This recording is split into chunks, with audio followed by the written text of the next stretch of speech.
Kali ini kita akan sharing tentang dua perbedaan mereka yang menaruh atau beroperasi di pasar modal. Dua cara itu adalah cara trading dan cara investing.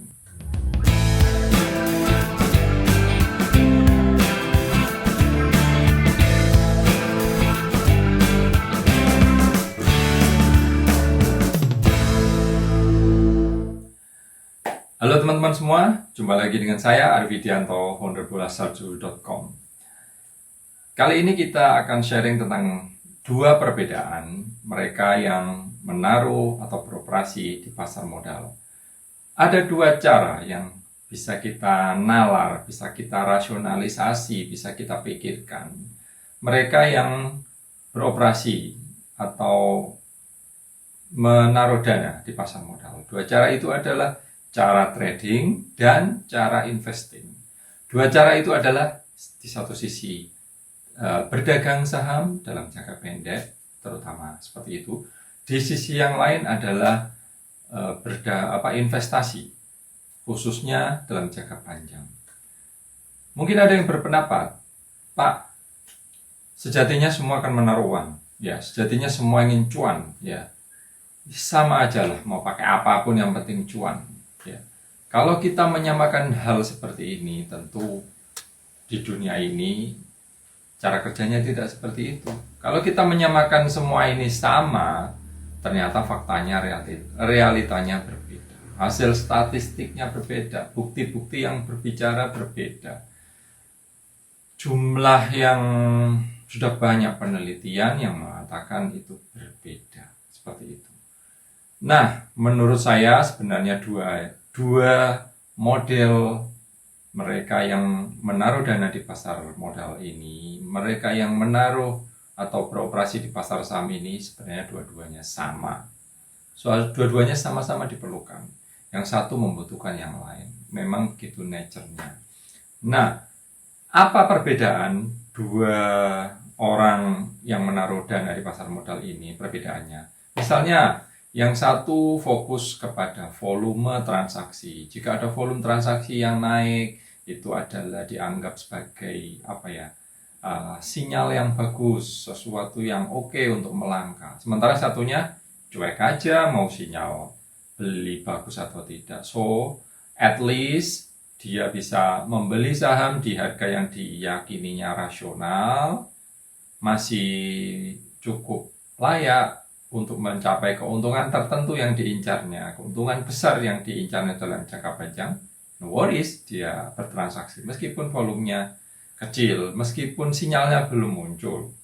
Sangat nyata perbedaannya. Ya, misalnya yang satu peduli nilai transaksi, volume ada, nilainya kecil. Volume biasanya berhubungan dengan nilai, ya, dan parameter harga perubahan naik turunnya.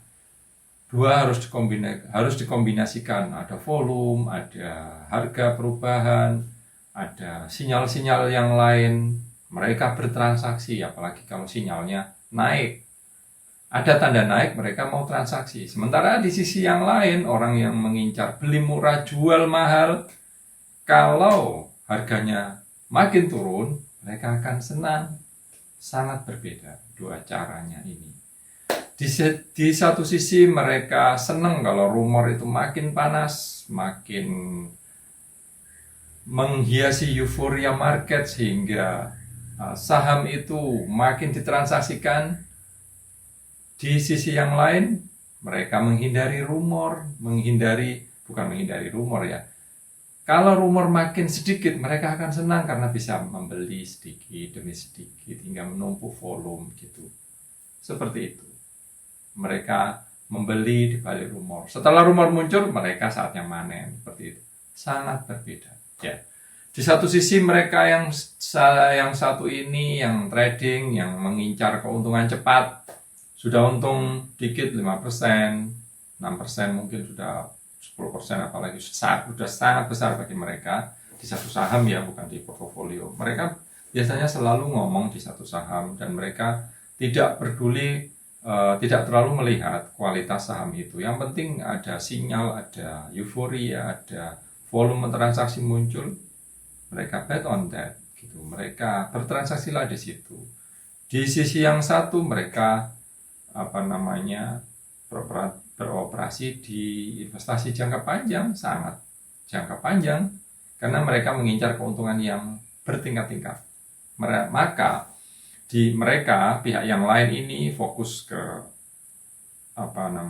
sesuatu yang konkret di perusahaan, misalnya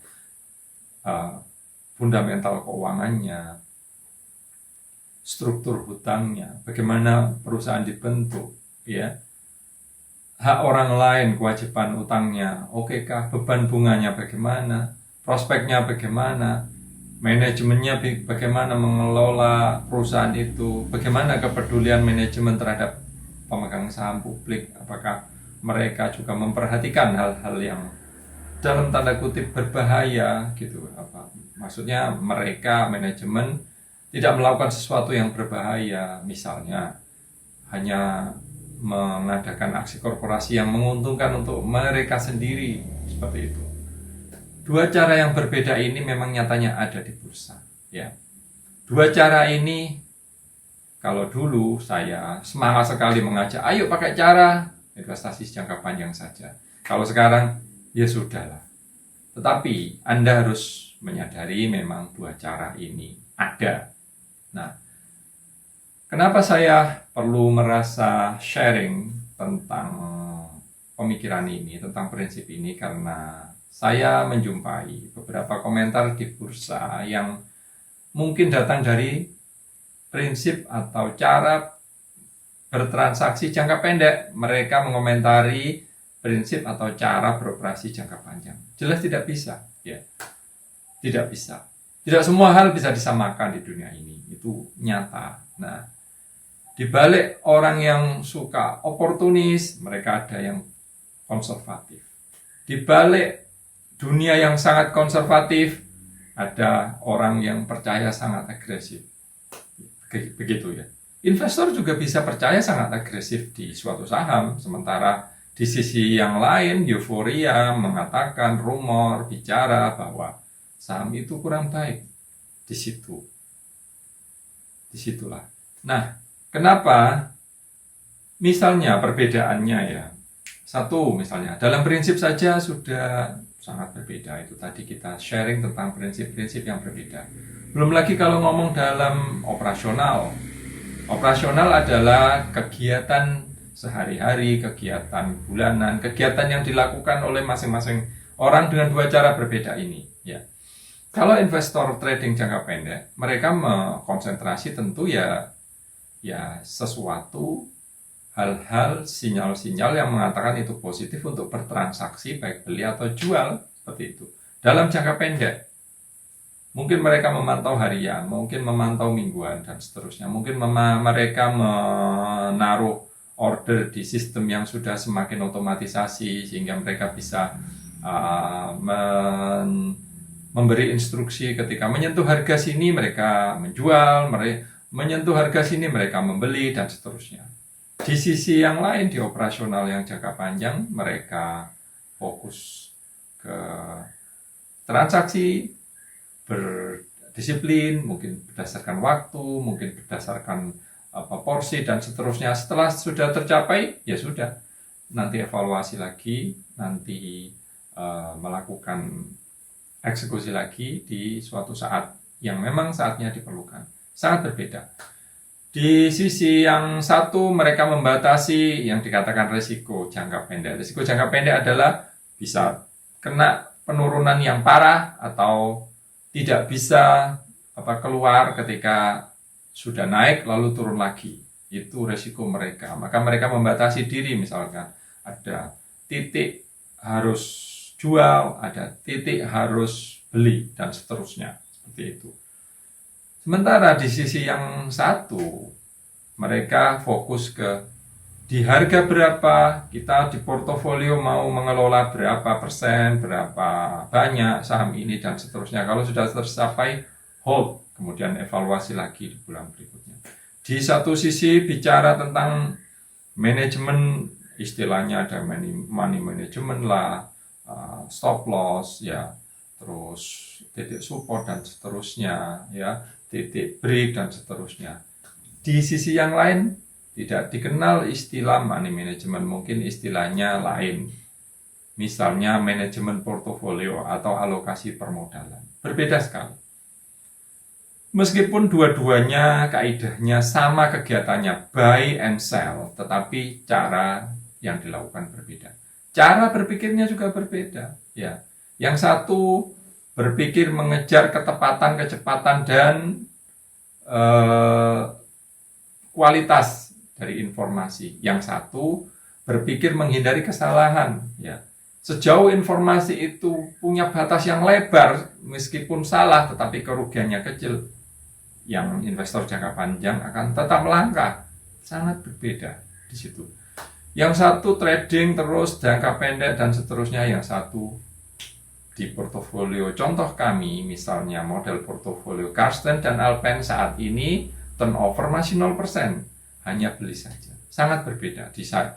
Di cara yang jangka pendek, mereka mungkin bicara bahwa titik ini kita harus jual, mereka sudah banyak melakukan transaksi seperti itu. Sangat berbeda. Begitu pula di hasil, ya, sangat berbeda. Saya nggak mau mengklaim apakah strategi investasi jangka panjang yang paling unggul, silakan diperdebatkan. Sudah banyak statistiknya. Kalau saya merujuk ke Ben Graham, dari tulisannya, dari berbagai statistik, ya, saya nyaman melakukan investasi jangka panjang. Nah, dengan video singkat ini saya berharap perbedaan itu tidak ada masalah. Tetapi Anda harus memahami bahwa memang ada perbedaan itu karena prinsip, cara beroperasi, dan tujuannya sudah sangat berbeda. Mana yang Anda nyaman memilihnya, saya nggak tahu. Kalau saya, meskipun saya sudah mengetahui prinsip investasi sejak tahun 2000-an awal, saya pernah bersentuhan dengan teknologi atau sebuah situs yang menampilkan informasi seperti itu. Tetapi hingga sekitar hampir 10 tahun kemudian, saya belum paham cara investasi ini bekerja. Setelah paham, saya hanya meyakini strategi jangka panjang. Saya merasa sangat membosankan kalau dari sisi itu tidak ada cerita gagal atau bangkit, tidak ada. Dari awal saya memang investasi jangka panjang. Nah, semoga Anda bisa memahami sekedar cerita tentang perbedaan dua prinsip ini. Memang caranya berbeda. Anda akan selalu membaca argumen-argumen kami yang mungkin berbeda dengan mayoritas yang ada di pasar modal. Tidak ada apa-apa. Itu adalah suatu kewajaran. Kalau kita memanfaatkan pasar untuk mencari keuntungan, mungkin mereka yang trading jangka pendek mungkin memanfaatkan kenaifan kita bertransaksi di volume yang rendah sehingga mereka bisa melakukan jual atau beli untuk keuntungan mereka. Tetapi kita harus yakin bahwa kalau kami di investasi jangka panjang, ini adalah jalan yang kami nyaman, jalan yang tenang, dan kami optimis dengan tujuannya. Demikian edukasi dari kami. Semoga bermanfaat. Sampai ketemu di edukasi. Terima kasih.